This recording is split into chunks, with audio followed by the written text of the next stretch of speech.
直感という感覚、どれくらい信じていますか？ This is a very gross study, but it's one of my favorite. They split them up into two different groups. And they made the first group wear a sweatsuit where they catch your sweat and run on the treadmill. So they sweat a lot on the treadmill.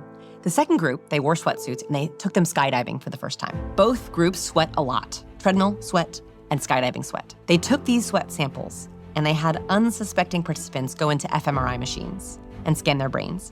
Then they gave them both sweat samples to smell.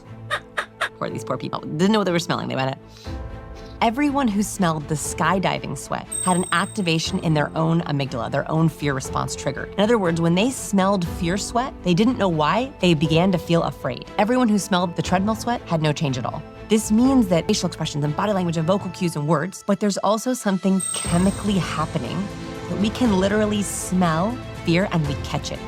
もし嫌な予感がしたなら、その感覚を信じてみてもいいのかもしれません。